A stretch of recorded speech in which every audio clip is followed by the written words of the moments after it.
Boa noite a todos. Sejam muito bem-vindas à Semana de Talentos da Fundação Santo André. Eu sou aqui com o engenheiro Roberto Assunção, que vai falar com a gente hoje sobre ações da perícia judicial. Boa noite, pessoal. Meu nome é Roberto Assunção, eu sou engenheiro civil, perito judicial, especialista em avaliações de imóveis e perícias de engenharia. Eu estou aqui hoje com vocês para falar a respeito das dúvidas daqueles que desejam entrar na carreira de perito judicial, né? Agradeço o convite feito pelo professor Márcio Juliano, da Fundação Santo André, uma referência de ensino aqui no ABC, não é? Eu sou do ABC também, eu sou da cidade de Santo André, e agradeço aí pelo convite da Fundação para essa palestra. Então, eu tenho aqui algumas questões que são bem comuns, algumas dúvidas relacionadas a perícias de engenharia, dúvidas que já surgiram através de questionamentos de diversos alunos, em outros eventos também. Então, eu tenho já uma série de perguntas aqui que eu sei que são comuns, mas eu gostaria de deixá-los à vontade também para interagir aí, fazer suas perguntas durante a nossa explanação, que terá aproximadamente 45 minutos, é um tempo relativamente curto para se falar de tudo, mas é suficiente para a gente dar uma boa ideia, independentemente de conseguirmos falar extensamente a respeito do assunto. Nós temos outros canais depois para podermos tirar essas dúvidas ou até mesmo fazer uma extensão dessa palestra numa outra data ou amanhã, tá bom? Nós temos aí uma restrição quanto a tempo, porque existem compromissos de outros participantes em outras lives, outras palestras, da coordenação também, então eu vou respeitar aí o limite de tempo, mas eu fico à disposição de todos, através de redes sociais, depois nós deixaremos aí, para que todos possam sanar a dúvida, e quem desejar entrar na carreira de perito judicial, eu posso dar total auxílio, tá bom? Tem bastante conteúdo aí publicado para que todos possam entender. Então, Beatriz, eu queria te perguntar aí se já tem alguém fazendo perguntas, antes que eu comece aqui a falar sobre os tópicos que eu anotei. Se não tiver nenhuma pergunta já de imediato, eu já vou começando a... De imediato, não tem nenhuma pergunta no momento, tá? Tá certo, então, Beatriz, obrigado. Então, pessoal, nós vamos começar a falar a respeito de perícia judicial. O porquê ocorre uma perícia judicial? Normalmente, existem duas partes relacionadas a um negócio, a uma determinada situação, onde existe um desacordo. Isso gera um processo judicial onde nós temos duas partes. A parte que move o processo, que é denominada autor, e a parte que sofre o processo, que é denominado réu. Então, quando existe alguma ação judicial, ela vai se desdobrando, e chega um certo momento que o juiz, ele não consegue se aprofundar na resolução daquele caso, porque a matéria, às vezes, foge do conhecimento dele. Como, por exemplo, eu sou engenheiro civil, eu faço perícias de engenharia civil, como, por exemplo, avaliações de imóveis, desabamentos, desmoronamentos, riscos de engenharia, patologias de construções, danos. Então, quando cai um caso semelhante a esse, numa ação judicial, o juiz, ele não é conhecedor desse assunto, ele tem que nomear um perito para fazer a perícia, para poder esclarecer aquele fato, aquele assunto técnico, certo? Então, é necessário que o juiz nomeie um perito judicial. Essa é a nossa função. Quando o juiz não é capaz, não tem conhecimento daquele assunto especificamente, ele vai nomear um perito. Esse perito, eu dei como exemplo a minha profissão como engenheiro civil, mas nós temos peritos na área de psicologia, nós temos peritos na área de fisioterapia, medicina, odontologia, contabilidade e diversas outras profissões. Vou falar um pouquinho mais a respeito disso daqui a pouco, mas antes eu vou aproveitar aqui para responder a pergunta do Miguel Melagano. Roberto, sou formado técnico em mecatrônica. O que eu preciso fazer para poder atuar em perícia? Miguel, para que você possa atuar em perícias, você tem que ser graduado numa dessas profissões aí que prestam serviços para a justiça, como auxiliares de justiça, né? Então, no âmbito do ensino técnico, salvo pequenas restrições aí, não há esse espaço, você precisa ter a graduação no ensino superior. Então, você é técnico em mecatrônica, mas se você, por exemplo, faz uma graduação, você pode estar fazendo, por exemplo, engenharia eletrônica, ou até mesmo mecatrônica, ou engenharia elétrica, a partir do momento que você está graduado, você pode se cadastrar no Tribunal de Justiça. Você precisa ter, em primeiro lugar, a graduação, porque no cadastro que você tem que fazer no site do Tribunal de Justiça, você tem que colocar, inclusive, o seu diploma de graduação, tá bom? Vou falar também mais adiante um pouco a respeito do que é necessário. Mas, então, falei aqui a respeito da perícia judicial, porque ela acontece, né? Quem é o perito judicial? O perito judicial, ele é um profissional que se cadastrou no site do Tribunal de Justiça do Estado, e ele passa a ser um auxiliar de justiça, junto ao Ministério, né? Então, quando o juiz necessita, vai nomear esses profissionais.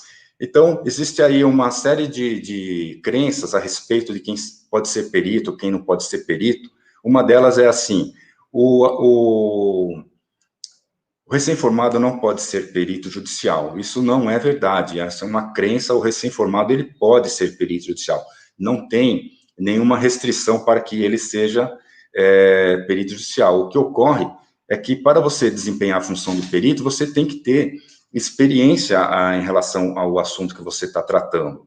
E, às vezes, o recém-formado pode não ter toda aquela experiência. No entanto, ele vivenciou, durante a graduação, durante os estágios, ele vivenciou esses assuntos relacionados à área.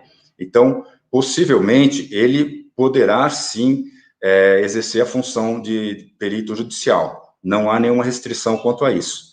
Outra crença também é que o perito judicial ele precisa prestar um concurso público. Isso também não corresponde à realidade. O que nós precisamos é entrar no site do Tribunal de Justiça do nosso estado ou de outros estados, se assim a gente desejar, e fazer o cadastramento. Então, não há concurso público. O magistrado, que é um nome que se dá também ao juiz, né? Vocês podem utilizar lá na frente e escutar esse termo, magistrado, que é o juiz. O magistrado, ele nomeia o perito judicial. O magistrado, ele vai escolher no cadastro o profissional que tenha o melhor perfil para atendê-lo. Então, assim, se é uma perícia de engenharia civil, ele vai procurar um engenheiro civil. Se há um assunto relacionado especificamente dentro da engenharia civil, como, por exemplo, no meu caso, que trabalho muito com companhias de seguro. Então, recentemente eu peguei um caso num outro município que era relacionado a um incêndio. Então, o que o juiz viu? Ele viu que no meu currículo pessoal, lá no site, eu tenho experiências com companhias de seguro. Então, certamente, ele me nomeou porque ele viu que eu tinha um conhecimento específico no ramo dos seguros, né? Então, é assim que funciona, tá? Para que o perito é contratado? Justamente, o perito é contratado para esclarecer essas questões que não são de domínio do juiz. Porque o juiz, qual que é o domínio dele? O domínio do juiz é o direito. Quando foge do direito, entra em qualquer outra questão, ele não tem condição, nem tem o dever de conhecer profundamente aqueles assuntos. Então, o perito judicial, ele é o profissional que vai atuar e, em cima do laudo que o perito judicial vai publicar, o juiz vai fazer a sentença dele. Quando esse laudo é colocado no processo, o juiz vai analisar as partes, ou seja, autor ou réu, vão se manifestar, vão questionar o perito, às vezes discordar do perito, ou concordar, mas, de qualquer forma, só quando toda a matéria for esclarecida, que o juiz vai proferir a sentença em cima do que o perito colocou no seu laudo pericial.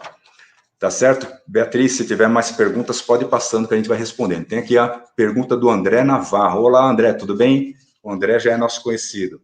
Boa noite, Roberto, colegas. Quais os cuidados principais que um perito tem que ter na elaboração de um laudo?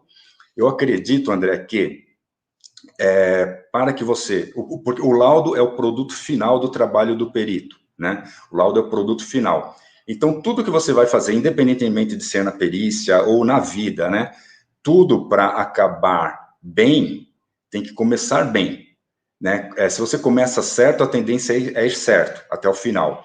Então, eu sempre, que eu comento a respeito da qualidade do laudo, que é o nosso produto, é o produto final do trabalho do perito, eu começo lá atrás dizendo que, ao ser nomeado, o perito tem que estudar o processo, ele tem 5 dias de prazo para estudar o processo e aceitar a nomeação e colocar, mensurar os seus honorários, né? Então, esses 5 dias ele tem que destrinchar esse processo para que ele possa aceitá-lo ou não.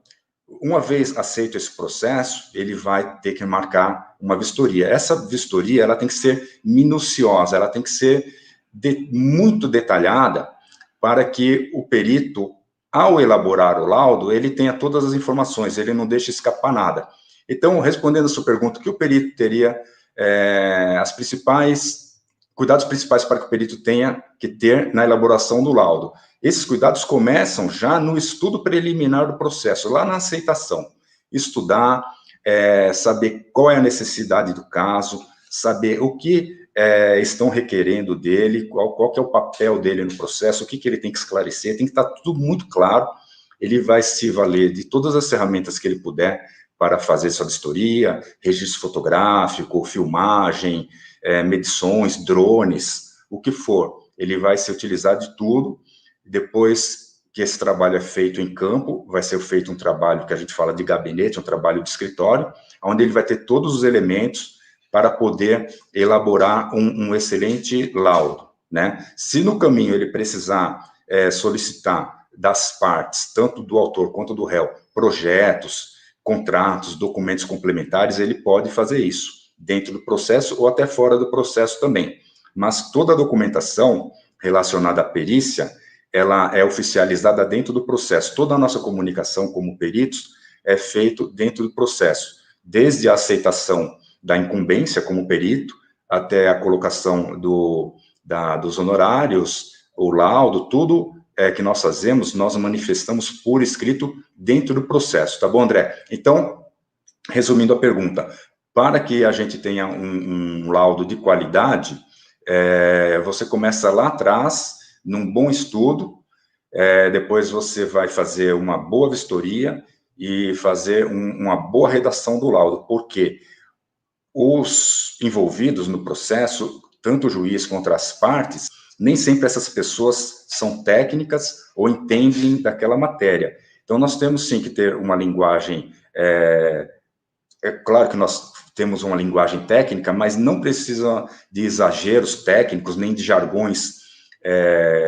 que é muito utilizado no campo do direito. O que nós precisamos fazer é nos fazer entender com clareza, com objetividade, né, sem enfeitar muito no laudo. Ele tem que ser claro, objetivo, ser estritamente profissional. Você pode se utilizar de fotos, de figuras, de print de telas, de recursos gráficos, planilhas, né, e uma boa redação.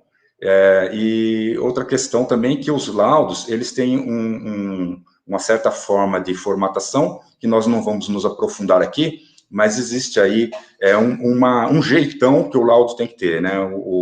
A introdução, a descrição, e no final, o último item é a conclusão.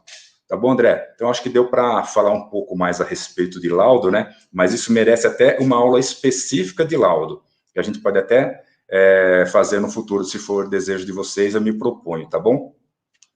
Mais alguma pergunta, Beatriz?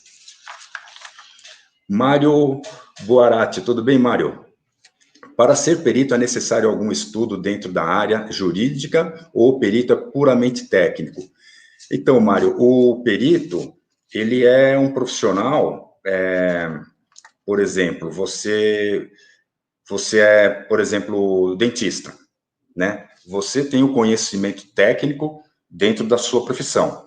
Então, quando o juiz precisa, lá tem uma ação, onde alguém está reclamando lá, por exemplo, que houve um erro de procedimento num atendimento odontológico, o juiz vai nomear um dentista para fazer essa perícia. Por exemplo, estou te dando um exemplo, né? Então, não é necessário que o perito, qualquer profissão que seja, que ele tenha formação em direito ou cursos em direito, não, porque a gente não se utiliza disso, né? O que é necessário é que você tenha conhecimentos básicos a respeito do Código de Processo Civil, mas não é nada assim que você deva se preocupar, mas esses conhecimentos relacionados a prazos de atendimento, né? Porque quando você é nomeado, você tem que ter, segundo o Código de Processo Civil, um prazo de 5 dias para se manifestar. Quando você faz o laudo, você também tem um prazo para apresentar o laudo. Quando você é questionado, você tem um prazo para poder atender aos questionamentos. Então, dentro do direito, a gente é conduzido muito por prazos. Então, embora a gente não estude o direito, se você, por exemplo, fizer, como eu fiz, uma pós-graduação em avaliações de imóveis e perícia de engenharia, aí sim você tem algumas cadeiras que falam de direito. Eu me lembro que na primeira aula que eu tive, na pós-graduação, foi sobre Código de Defesa do Consumidor, que é direito, né? Depois tivemos também muitos exemplos na matéria de direito, porque muitos dos professores eram engenheiros e também eram advogados, né? Então, a sua pergunta, para ser perito é necessário algum estudo dentro da área jurídica ou o perito é puramente técnico?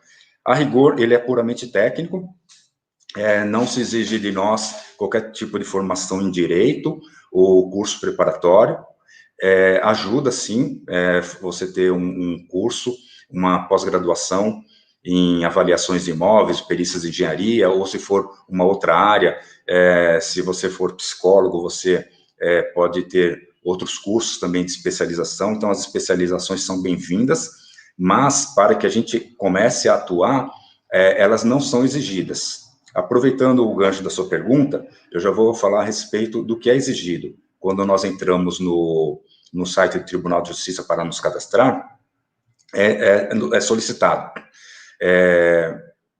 o nosso diploma, a nossa carteirinha do conselho, certidões negativas, né, de criminal e uma outra certidão, que você tira as duas gratuitamente pela internet, e uma foto.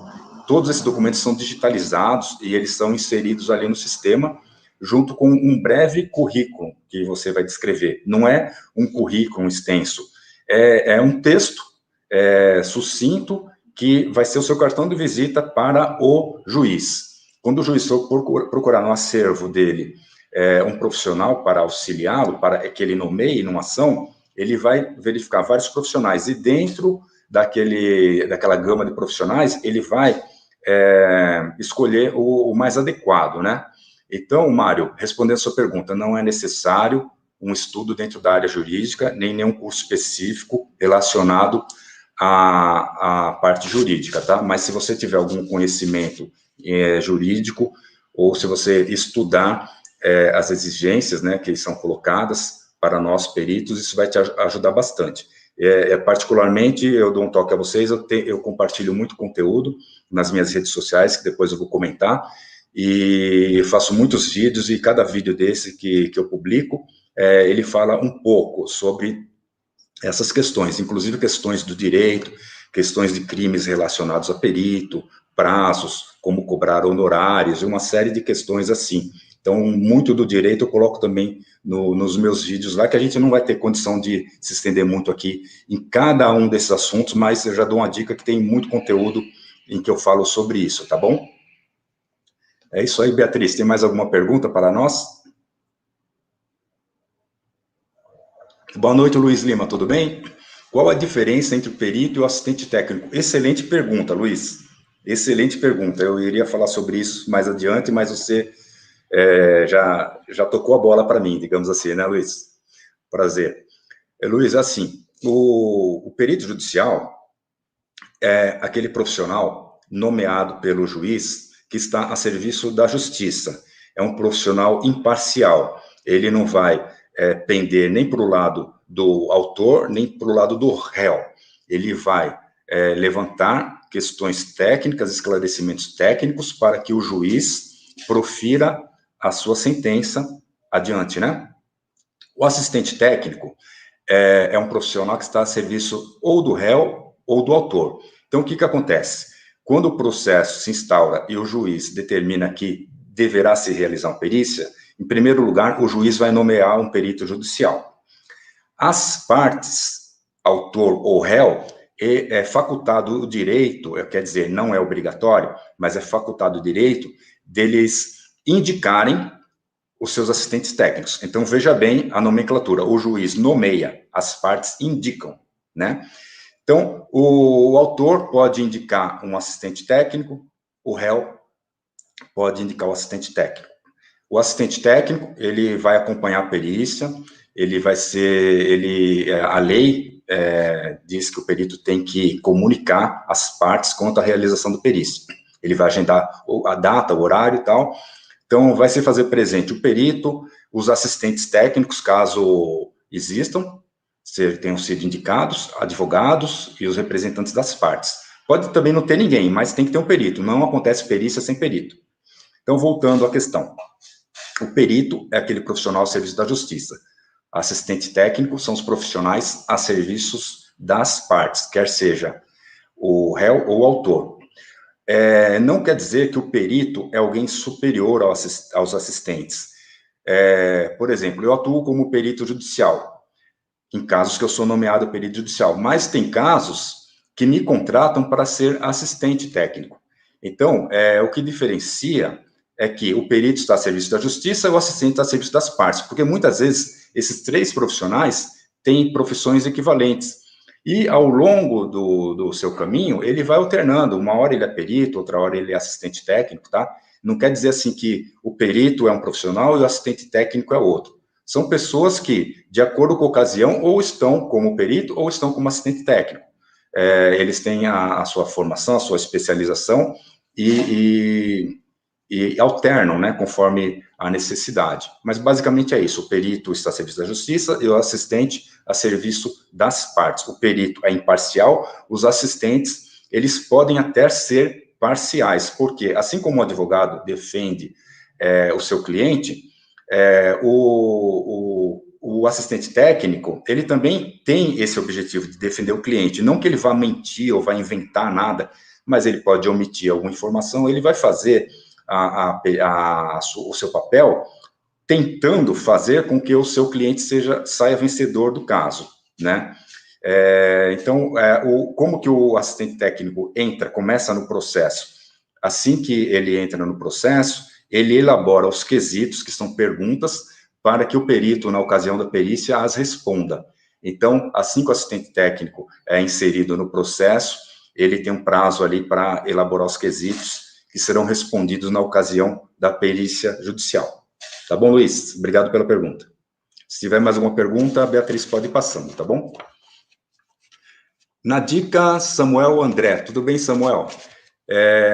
Estimado Roberto, por que os peritos ajuizam uma resistência ao ver os requisitos que o advogado postula junto ao processo? Neste sentido, o acompanhamento da perícia pelo advogado ex-adverso atrapalha? Eu não entendi muito a sua pergunta, André. Estimado Roberto, por que os peritos ajuizam uma resistência? Eu não sei se isso seria uma regra, sabe, André, de que os peritos ajuizam uma resistência, porque se a gente partir do princípio de que o perito é imparcial, deve ser imparcial, ele não poderia se contaminar a respeito de suposições, né, de ajuizar uma certa resistência ao ver os requisitos do advogado. Mas acontece do perito, de repente, ver os quesitos, não sei se esse requisito que você está se referindo são os quesitos, né, mas acontece muitas vezes do perito pegar lá os quesitos que foram elaborados, muitas vezes esses quesitos são elaborados pelo assistente ou advogado em conjunto, muitas vezes pelo próprio assistente, porque o advogado, dependendo do caso, ele não entende também da matéria.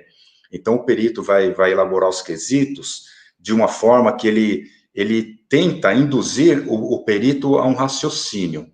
O assistente técnico, né, não sei se eu falei equivocadamente, o assistente técnico elabora os quesitos para que o perito responda, né? Então, ele tenta traçar uma linha de raciocínio, induzir o perito a enxergar o caso conforme a sua ótica, né?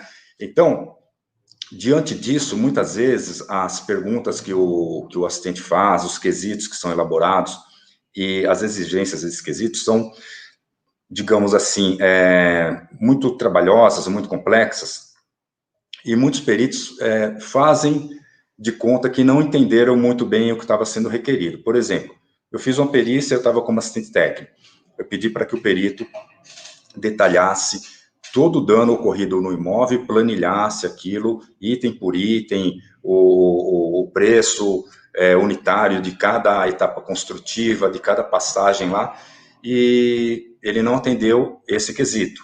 Depois nós precisamos solicitar novamente que ele atendesse esse quesito. Então, assim, diante do que você falou, é uma resistência também, mas é uma resistência não é para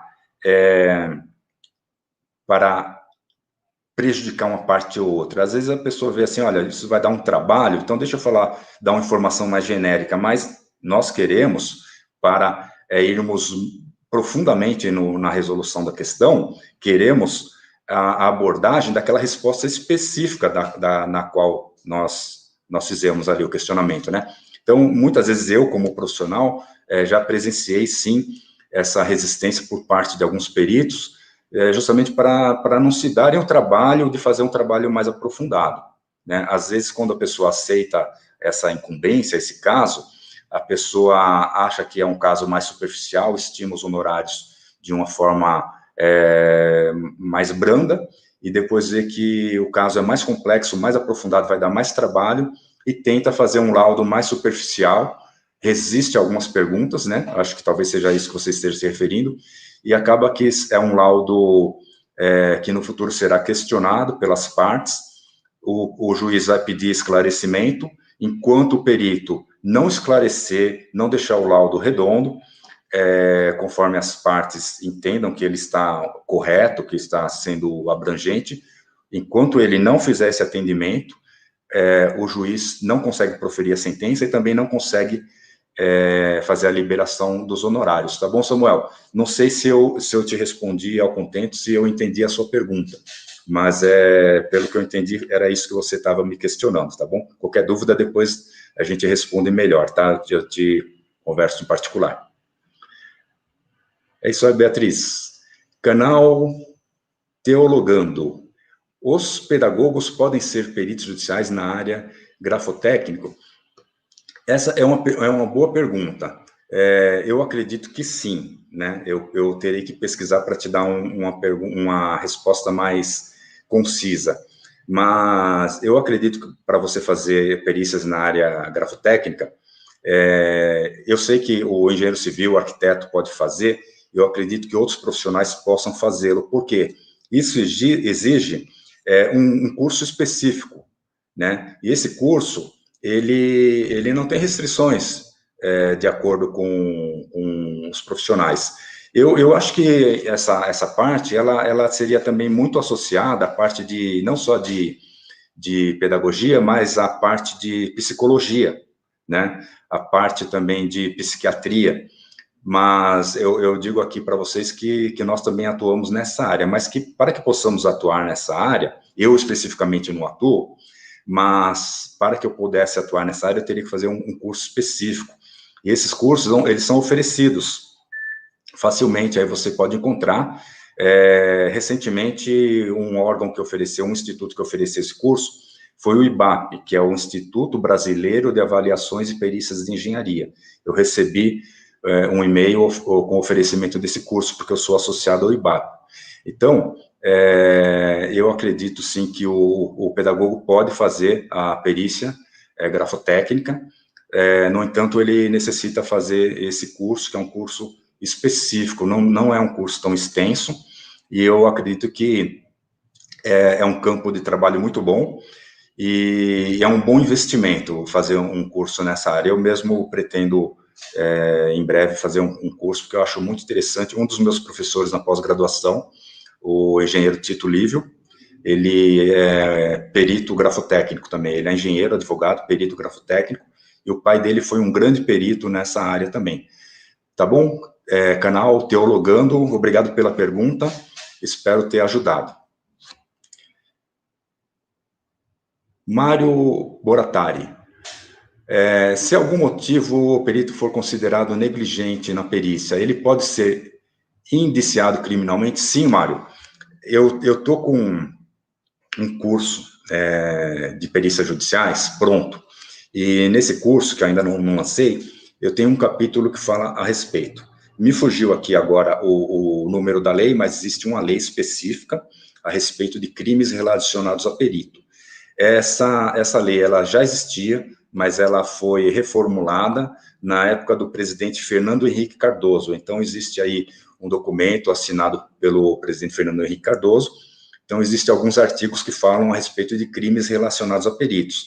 O que me vem à memória mais claramente são crimes relacionados a recebimento de gratificações para mudanças de conclusões, coisas relacionadas a esse tipo, sabe? Agora, se o envolvido nessa questão de irregularidades relacionadas a peritos, se esse envolvido ele for um agente público, ele for um funcionário público, quer seja da esfera judicial ou não, existe aí um agravo na penalidade. Então, se não me falha a memória, essa penalidade pode levar, além de multa, pode levar à prisão por até 4 anos. Tá bom, Márcio? Então, existe sim uma legislação que pune os peritos em caso de crimes, né? Agora, a negligência, como você está colocando, existe assim, vamos supor que esse termo negligência seja assim, decorrente de uma inexperiência do perito, de inobservância, tudo isso, durante o processo, tudo que o perito produz, que é traduzido num laudo pericial, ao protocolar, ele vai passar por um crivo, porque os assistentes das partes vão analisar o laudo dele. Os advogados, eventualmente, também pegarão erros no laudo do perito.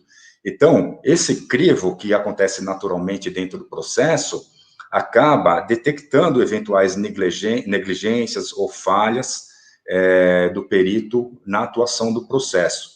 Então, assim, pode ocorrer a negligência, pode acontecer erros, inobservâncias e posturas não profissionais, né, crimes.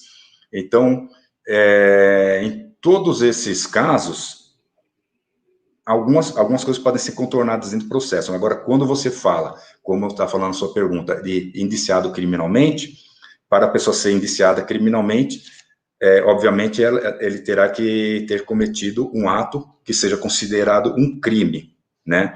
Então, existe uma regra no direito que se chama presunção de inocência, que ninguém é culpado até que se prove, né? Todo mundo é inocente até que alguém prove que ele é culpado. Então, para que o caminho se desdobre até esse estágio, muita coisa tem que ser comprovada. Ninguém pode chegar e alegar que o perito cometeu um crime sem ter provas, né? Agora, se for comprovado um ato criminoso ou um recebimento de propina, alguma coisa nesse sentido, ele vai ser penalizado, vai pagar uma multa e pode ser preso por até 4 anos. É isso aí, Mário. Acredito que eu respondi a sua pergunta. Bom, deixa eu ver aqui mais algum tópico para a gente falar. Perito precisa de concurso? Não, perito não precisa de concurso. O perito ele é nomeado pelo juiz. O perito pode ser recém-formado. Como é remunerado o perito? Enquanto não entra nenhuma pergunta, eu vou falar da remuneração do perito. Então, todo profissional, ele é ligado a um conselho. O médico é ligado ao CRM, o psicólogo ao CRP, o engenheiro ao CREA, o arquiteto à CAL, né? Então, o educador físico ao CREF. Então, cada profissional é ligado ao seu conselho E os conselhos, eles têm uma política de honorários. Então, o Conselho de Engenharia tem uma política de honorários, que o engenheiro júnior ganha X, o engenheiro sênior ganha Y. Eu acredito que nas demais profissões também tem as suas planilhas, as suas tabelas de honorários, né? Então, falando particularmente a respeito da engenharia, que é a minha área, existe também, além desse parâmetro oferecido pelo CREA, nós temos também um Instituto Brasileiro de Avaliações e Perícias de Engenharia, o IBAP. O IBAP tem no seu site um documento da política de honorários, que é decorrente de uma assembleia que é feita. Então, existe um cálculo lá e diz que a hora técnica do perito é X. Então, quando nós somos nomeados peritos, nós temos ali 5 dias para nos manifestarmos a respeito da aceitação do caso. Então, nós vamos estudar o processo naqueles 5 dias, vamos fazer ali a mensuração de honorários. Então, como que nós fazemos a mensuração de honorários? Nós temos uma ideia do tempo que nós vamos levar para fazer nossas vistorias, ou se for profissional de outra área, fazer exames, estudar documentações, reuniões, o que for. Então, quando você conseguir mensurar quantas horas você vai trabalhar, depois você vai multiplicar aquelas horas pelo valor da hora técnica do seu conselho. E também não esquecer de colocar os valores relacionados a despesas, porque, por exemplo, você pega uma perícia a 60 quilômetros de distância do seu local de trabalho. Você vai ter, eventualmente, que pagar pedágio, combustível, refeição. Então, tudo isso você tem que colocar na conta, né? E naquele documento, naquela petição inicial, onde você vai aceitar a incumbência da atuação como perito, você também já vai estimar os honorários, aí o processo vai seguindo e lá na frente você vai ser liberado para fazer a perícia, né? Enquanto não entra nenhuma pergunta, eu posso até me estender um pouquinho mais nesse assunto. Uma vez que você faça que você é aceito como perito e os seus honorários são aceitos, os seus honorários serão depositados numa conta, mas não na sua conta, serão depositados numa conta em poder da Justiça e ficarão lá depositados, garantidos, e você vai recebê-los apenas na finalização do processo, quando o laudo for entregue, os questionamentos tiverem sido feitos, você tiver respondido, quando o juiz não tiver mais nenhuma dúvida, ele puder, então, proferir a sentença, aí sim, aquele valor vai ser transferido para a sua conta física, porque, uma informação que eu esqueci de dizer, mas aproveitando, já vou dizendo, o perito, ele é sempre pessoa física, o perito não é pessoa jurídica, então você não precisa abrir uma empresa para ser perito, todo perito é pessoa física. Eu tenho, por exemplo, a minha empresa, mas quando eu sou nomeado, quem é nomeado é o engenheiro Roberto Ramos Assunção, não é a Tecnoprate Engenharia. E eu também não tiro uma nota fiscal para a Justiça. Os honorários são depositados na minha conta pessoa física, tá bom? Rodolfo Aldana, tudo bem, Rodolfo? Quais órgãos responsáveis pela regularização dos peritos e perícias na área criminal e penal? Rodolfo, o perito judicial, ele tem uma diferença, são profissionais distintos, né? O perito judicial, ele é um profissional que, num determinado momento, ele é nomeado como perito para atuar num caso específico. Pode ser que ele viva disso, que ele tenha N nomeações e que ele trabalhe exclusivamente com perícias. Existem muitos profissionais assim, que só fazem perícias, né? Então, ele é o perito judicial. Agora, o perito criminal, não dá para a gente confundir com o perito judicial. O perito criminal, ele é um perito de carreira, né? Ele é um perito que o cargo dele é de perito criminal, ele é um perito da justiça, ele prestou concurso e ele é fichado lá, ele é registrado lá como perito criminal. É uma profissão, né? Digamos assim. Então, o perito criminal, ele é um membro da Polícia Civil qualquer que seja a polícia civil, militar, mas ele é um profissional que prestou um concurso para ser perito, ele tem um cargo, o emprego dele é perito. O perito judicial, não. O perito judicial é um cidadão comum, é um profissional de uma determinada área, que, quando nomeado perito judicial, ele é perito daquele caso específico. Então, são profissões distintas. Eu vou reler a sua pergunta para ver se eu entendi direitinho. Quais órgãos responsáveis pela regularização dos peritos e perícias na área criminal e penal, na área civil e penal, né? Na área civil e penal. Então, quais são os órgãos responsáveis? Pode colocar para mim de novo, por favor, Beatriz? Quais são os órgãos responsáveis pela regularização dos peritos e perícias na área civil e penal? Civil e penal. Bom, então é isso. Na área civil, os órgãos responsáveis pelos peritos, né? No caso, eu sou filiado ao IBAP, que é o Instituto Brasileiro de Avaliações e Perícias de Engenharia, né? Na área penal, eu acredito que é um outro assunto, né? Que não se relaciona aqui ao que nós estamos tratando. Como eu falei, o perito judicial, ele é um perito que está a serviço da justiça, ele é um prestador de serviço da justiça. Nós somos denominados assistentes da justiça, né? Auxiliares de justiça, nós somos cadastrados lá no site como auxiliares de justiça. Então, nós estamos peritos enquanto nomeados em determinado caso.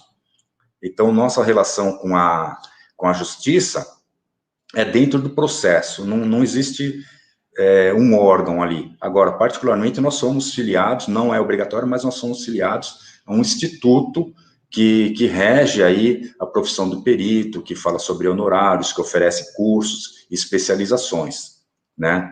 Agora, na parte criminal, eu não posso me estender porque, como eu te falei, é um outro assunto e que não é do meu conhecimento, tá? Eu posso, se você quiser depois, até esclarecer isso para você, porque eu tenho muitos amigos peritos criminais, né? Mas é um assunto que foge da minha alçada aqui para poder te responder a respeito disso, tá bom? Pensei no IMESC, Instituto de Medicina Social e Criminologia de São Paulo. Eu não sei te responder, viu, Rodolfo, a respeito disso, porque a perícia criminal, ela não tem relação com a minha área específica, entendeu?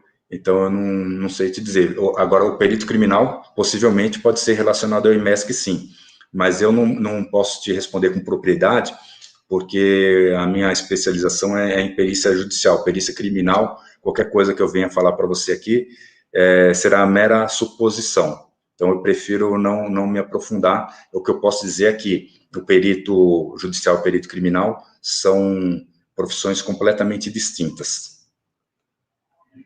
Temos mais alguma pergunta, Beatriz? Milena Araújo, tudo bem, Milena? O que acontece quando há impugnação dos valores de honorários? O perito deve revisar esse honorário? Excelente pergunta, viu, Milena? E isso já aconteceu comigo, certamente acontecerá com você se você for fazer esse tipo de trabalho, né? Acontece o seguinte, a gente faz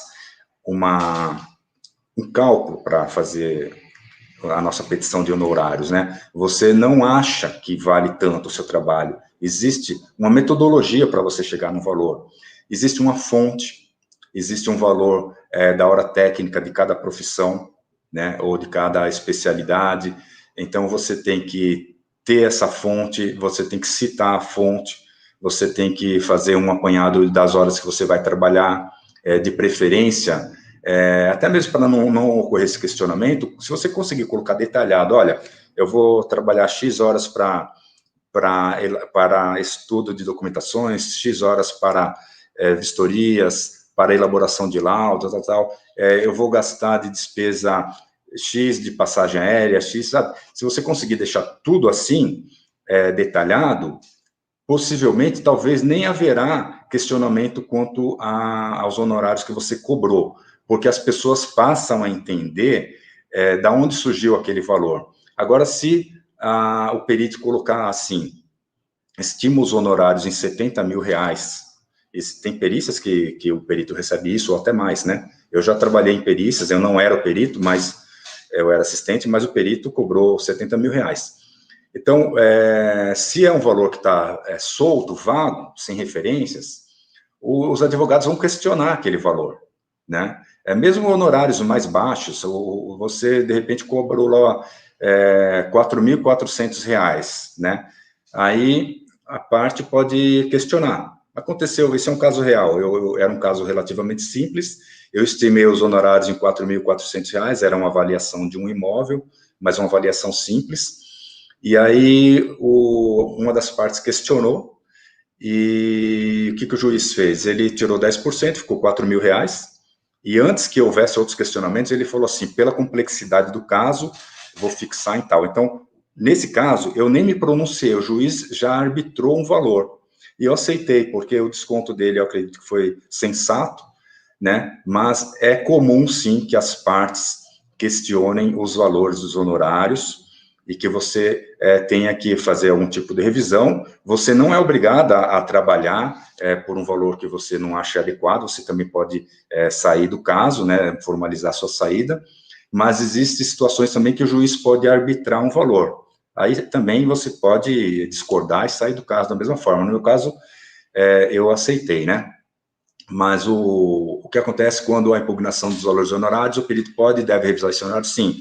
É sensato que ele revise, né, que ele, se tiver condição de se adequar. Agora, se for um desconto exorbitante, que não vai valer a pena para você, você não é obrigado também a aceitar o trabalho. Agora, eu vou dar mais um exemplo. Eu atuei num caso em Bertioga, né, e eu estimei meus honorários em R$8.800. Posteriormente, o juiz disse que a parte, era o autor, ele era beneficiário de justiça gratuita. Essa informação, ela só me veio depois que eu aceitei o caso. Então, assim, eu já tinha estimado R$8.800, depois veio a informação de que o autor foi considerado beneficiário de justiça gratuita, ou seja, ele requereu a perícia sem ter que pagar pela perícia. O que aconteceu? Eu podia optar por sair do caso, mas como eu queria me aproximar daquele juiz e ter outras nomeações, eu permaneci no caso. Eu trabalhei muito, muito mesmo, fiz um excelente trabalho, gratuitamente. Só que quando a gente fala de perícia, justiça gratuita, a justiça, ela te remunera, mas são valores simbólicos, que vão de R$200 e poucos a R$800 e poucos. Então, em casos de R$100 mil para cima, o teto da remuneração é R$800 e poucos. Existe uma tabela já defasada disso há anos, ela está defasada. Então, o que aconteceu? Depois que eu trabalhei nesse caso, eu recebi R$800 e poucos, sendo que eu fui para Bertioga várias vezes, porque o processo era físico, para consultar o processo eu tinha que me dirigir até o fórum, eu gastei pedágio, eu gastei combustível, eu levei multa na estrada, né? Então, esse valor, praticamente, ele cobriu as minhas despesas, né? Então, existe essa particularidade também da justiça gratuita, que é um assunto à parte, mas que é interessante que vocês saibam, que ao aceitar o caso, tem que prestar atenção se não se trata de perícia gratuita, porque você também não é obrigado a aceitar, tá? Você pode até investir nisso, acreditar que se você aceitar, lá na frente o juiz pode se sensibilizar e te nomear em algum caso, mas o juiz não tem esse dever, não tem obrigação de ter essa recíproca com você. Então, quando você aceitar trabalhar pela justiça gratuita, entenda que não há nenhuma garantia que você vai ganhar algo de volta, tá? Então, você faça despretensiosamente, tá bom? Às vezes até como uma forma de ajudar o próximo. Temos mais alguma pergunta, Beatriz?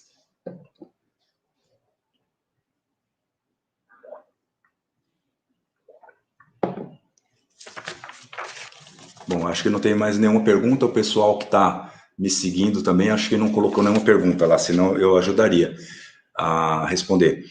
Bom, pessoal, então, eu estou aqui aberto às perguntas que vocês queiram colocar, tá? mas, assim, enquanto não entra nada, eu digo a vocês que a perícia judicial, ela é um campo de trabalho muito bom, muito promissor, né? Você necessariamente não precisa largar o que você está fazendo para iniciar nessa tarefa. Eventualmente você pode ter um trabalho, um emprego, você pode ter um cargo público, então você pode sim começar na área de perícias, tendo uma outra atividade, tá? Acho que é até mais sensato que você comece dessa forma.